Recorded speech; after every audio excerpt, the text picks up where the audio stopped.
Hello friends, मैं हूं अजीज। आप देख रहे हैं मूवी स्टॉक चैनल, जिस पर आज मैं बात करने वाला हूं कई सारी हॉलीवुड मूवीज और सीरीज की अपडेट के बारे में, जिसमें हम वेनम से लेकर डीसी और यहां तक कि एमसीयू के यूनिवर्स में अब क्या किया जा रहा है उस पर बात करने वाले हैं। यानी अपडेट बहुत है और टाइम कम, इसलिए सीधे मुद्दे पर आते हैं। लेकिन इस इंट्रो और छोटी सी रिक्वेस्ट के बाद, जो की है चैनल को सब्सक्राइब, वीडियो को लाइक और शेयर करने की।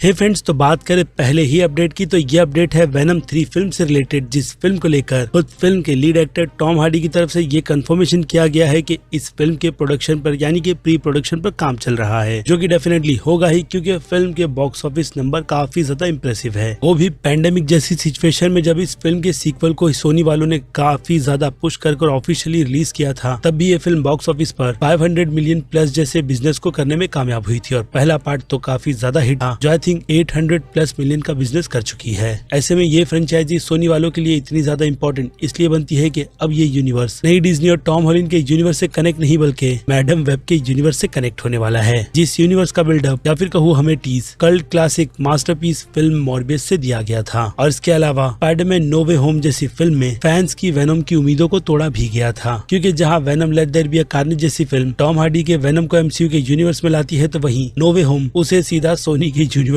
में ले जाकर पटक देती है, जिससे फैंस का दिल टूट गया था। लेकिन अब फिल्म के थर्ड पार्ट की कंफर्मेशन उन फैंस को राहत दिलाती है जो टॉम हार्डी के वेनम से प्यार कर चुके हैं, और हाँ, उनके बनाए गए यूनिवर्स से भी, जिससे मैं बिल्कुल भी खुश नहीं हूँ, और ना ही वो डाई हार्ड फैंस जो असल मायने में वेनम को जानते हैं, क्योंकि जो कोई भी हिंट इस फिल्म के प्रोड्यूसर की तरफ से दिया गया था कि ये यूनिवर्स अब आगे की स्टोरी लाइन को कंटिन्यू करते हुए उसी के यूनिवर्स में कुछ अलग करने की कोशिश करेगा, यानी वेनम फिर से फाइट खुद ही के सिम्बायोट से करेगा, स्पाइडरमैन के कैरेक्टर से फिलहाल तो बिल्कुल भी नहीं। लेकिन अगर रूमर की बात की जाए तो मैडम वेब की कंटिन्यूएशन में जो कोई भी प्लॉट से रिलेटेड डिटेल निकल कर आई थी, फिलहाल तो यही है कि पीटर पार्कर यानी कि स्पाइडरमैन इस यूनिवर्स में बस 5 साल का है, जिससे कि मैडम वेब जैसी फिल्म स्पाइडरमैन के इस यूनिवर्स में सीधा प्रीक्वल मानी जाएगी। लेकिन कौन से स्पाइडरमैन के, अगेन उस पर क्वेश्चन बना हुआ है। लेकिन खैर, अब उस स्टोरी में और ज्यादा अपग्रेड कर दिया जाए तो वेनम भी इस यूनिवर्स में कुछ यही करते हुए पीटर पार्कर यानी कि स्पाइडरमैन के कैरेक्टर को ढूंढेगा कि उसके यूनिवर्स में ये कैरेक्टर एग्जिस्ट भी करता है या नहीं। और जब वो चीज हो जाएगी तो स्टोरी यहाँ पर पीस ऑफ शिट हो जाती है, क्योंकि वेनम उसे मारने की जगह अच्छा इंसान समझकर यानी कि अच्छा बच्चा समझकर उसे प्रोटेक्ट भी करेगा, बिल्कुल फादर फिगर की तरह, जो कि हाँ बिल्कुल ही समझ से परे है कि वेनम जैसा कैरेक्टर असल में ये चीजें फिलहाल तो कर क्यों रहा है, क्योंकि कहानी या फिर कहूँ कॉमिक बुक इस तरीके के किसी भी स्टोरी एंगल को बिल्कुल भी प्रेजेंट नहीं करती। लेकिन सोनी वाले अपने यूनिवर्स में ये कचरा ला रहे हैं, जिस पर आई होप वो लोग एक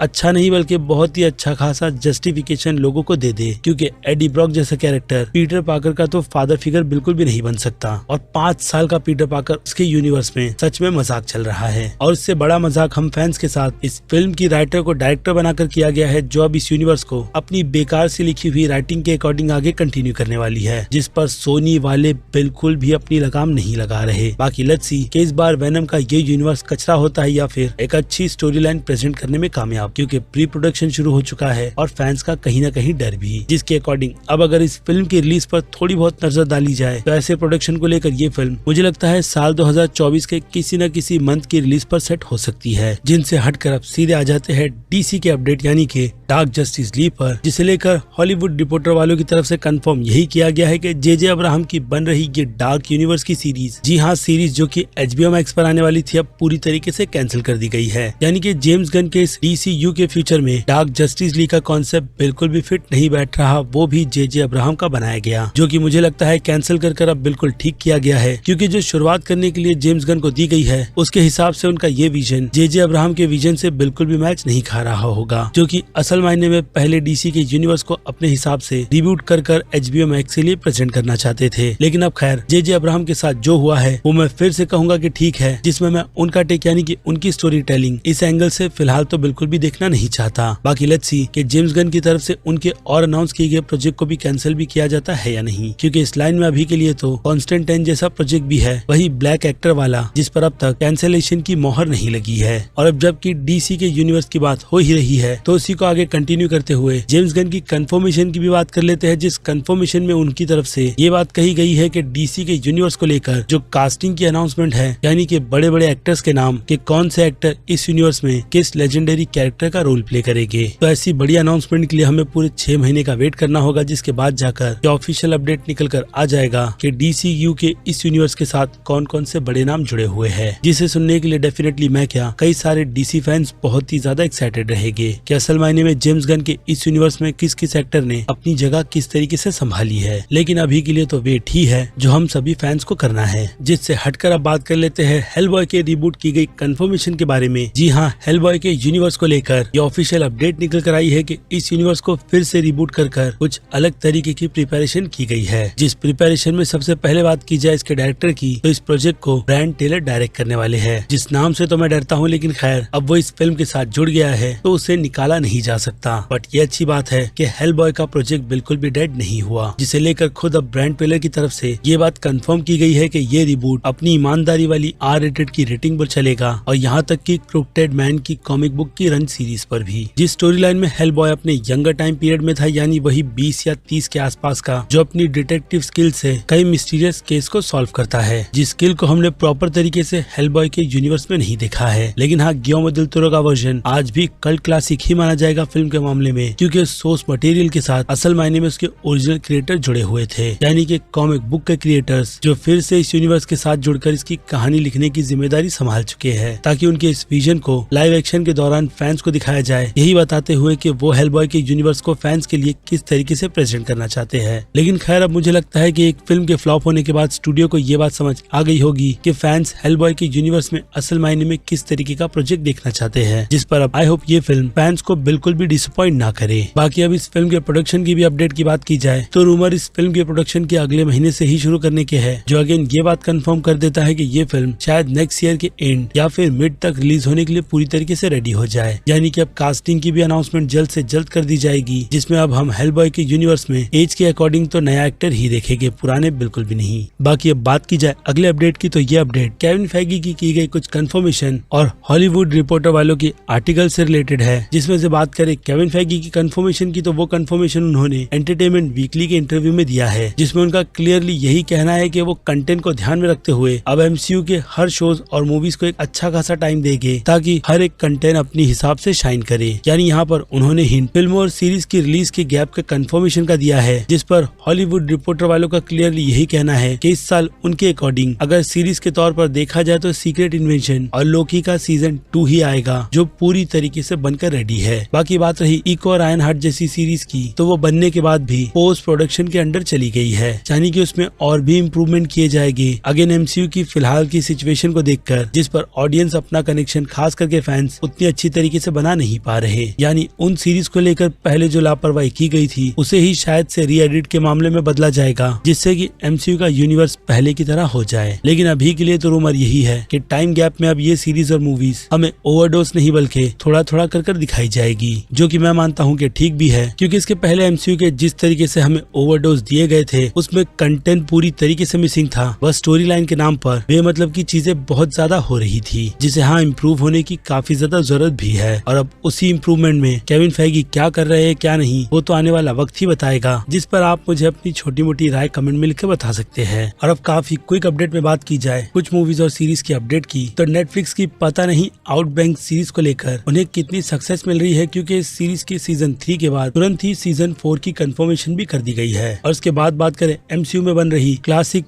एक्समैन की कंटिन्यूएशन की सीरीज यानी कि एक्समैन 97 की, तो उसका सीजन 2 ऑफिशियली प्रोडक्शन में चल रहा है, जिसकी कंफर्मेशन खुद पॉल डॉड ने दी है, जो इस यूनिवर्स में वुल्वरीन के कैरेक्टर को अपनी वॉइस देते हैं। बाकी अगर आप इसके सीजन 2 को लेकर काफी ज्यादा कंफ्यूज हो तो मैं आपको बता दूं कि ये सीरीज पुरानी एक्समैन की सीरीज की ही कंटिन्यूएशन है, जिस हिसाब से ये सीजन है। और बाकी MCU की दी मार्वल्स फिल्म की ऑफिशियल न्यू रिलीज डेट की बात करें तो ये रिलीज डेट 10 नवंबर की सेट कर ली गई है, जिसकी पहले की ऑफिशियल रिलीज 28 जुलाई की थी, जिस पर अब डिज्नी की ही हंटेड मैंशन फिल्म को ऑफिशियली रिलीज किया जाएगा। और फिर अब बात करें डिज्नी की रीमेक हो रही फिल्म लिलो एंड स्टिच की, जो कि पहले 2D में थी अब लाइव एक्शन में बनाई जा रही है, तो इसकी पहली ऑफिशियल कास्ट जैक गिलफिलेंस्की की कंफर्मेशन कर दी गई है, जो हमें इस फिल्म में पिगलीज के कैरेक्टर की वॉइस देते हुए नजर आने वाले हैं, क्योंकि कैरेक्टर तो CGI होगा, जिसके लिए वॉइस एक्टर तो लगते ही है। है, लेकिन खैर एक अच्छी फिल्म बन रही है जिसे मैं तो लाइव एक्शन में देखना चाहूंगा कि असल में डिज्नी का ये विजन 2D के बाद लाइव एक्शन में किस तरीके का लगता है। क्योंकि अब इससे हटकर बात की जाए आखिरी अपडेट की, तो ये अपडेट एम नाइट श्यामलन की साइन की गई मल्टीपल डील से रिलेटेड है, जिस डील को अब वो यूनिवर्सल के साथ नहीं बल्कि वार्नर ब्रदर्स स्टूडियो के साथ मिलकर कंटिन्यू कर रहे हैं, जो कि इसी बात की हिंट देती है कि शायद से एम नाइट श्यामलन का रिश्ता अब यूनिवर्सल स्टूडियो के साथ ज्यादा कुछ अच्छा नहीं बन रहा। तभी जाकर ये मल्टीपल की डील वार्नर ब्रदर्स वालों ने की है, वो भी ऑफिशियल फिल्म के टाइटल और रिलीज के अनाउंसमेंट के साथ, जिस फिल्म का टाइटल रखा गया है ट्रैप, और ये फिल्म 2 अगस्त साल 2024 में रिलीज होगी, जिससे रिलेटेड ज्यादा डिटेल बिल्कुल भी निकल कर नहीं आई है। इट मींस कि अब वक्त है इस वीडियो को यहीं पर खत्म करने का। बाकी मैं हूँ अजीज, आप देख रहे थे मूवी स्टॉक चैनल, जिसे अगर आपने सब्सक्राइब नहीं किया है तो सब्सक्राइब कर लीजिए और बगल में बने हुए इस बेल आइकन के साथ साथ नोटिफिकेशन को भी ऑल पर क्लिक कर दीजिएगा, ताकि मैं इस चैनल पर जब भी कोई नई वीडियो अपलोड करूँ आपको उसकी नोटिफिकेशन सबसे पहले मिले। इसके अलावा फिर क्या, मिलते हैं जल्द ही दूसरी किसी वीडियो में। Till then